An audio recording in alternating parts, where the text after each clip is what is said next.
my fellow Americans, we gather here today to right a grave wrong. More than 40 years ago, shortly after the bombing of Pearl Harbor, 120,000 persons of Japanese ancestry living in the United States were forcibly removed from their homes and placed in makeshift internment camps. This action was taken without trial, without jury. Just because we looked like the enemy, hundreds of thousands of Japanese Americans were wrongfully incarcerated. Less well known is the story of the 442nd, an infantry regimental combat unit composed entirely of Japanese Americans, including Ann Shima's father, Corporal James Morita. He had just turned 21. He was one of the first Japanese Americans from LA County inducted into the service. Their families were being carted off, and they're saying, even though we're Japanese, we are Americans too, and we will fight and, if necessary, die for this country. It's a unit that's considered one of the highest decorated units in American combat history. The 442 liberated a small town for years in France. It was a very fierce and epic battle. He didn't speak about the war at all. If we did ask him, we would hear the story about how he was hit by shrapnel in a dense forest and left for dead overnight until the U.S. Army came the following day to pick up their dead. Corporal Morita's wounds resulted in lifelong disabilities. He tried repeatedly to get the VA benefits he was entitled to.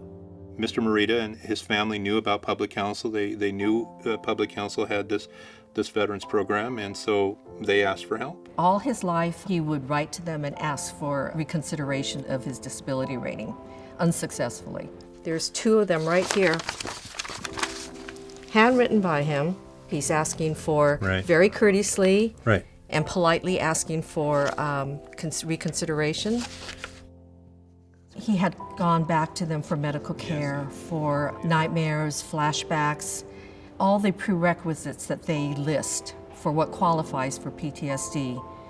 They could not give him a rating for PTSD. This is a perfect example of, what so many of the veterans have to go through. You see the unrighteousness of it, you see the injustice of it, and you're just going to have to fight. Rick really took charge, and for the next 3 years, he fought tooth and nail with the VA. They don't understand what a lot of our folks during World War II had to endure. Right. Especially somebody like your dad, who had to endure two things, had a major war, and plus how he was treated. Sadly, Mr. Morita did not live to see his case settled.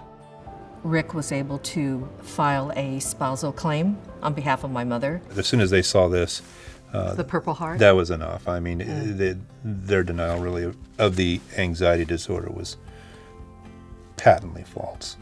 Yeah, it's an egregious decision. But fix that. Yes. Thank you.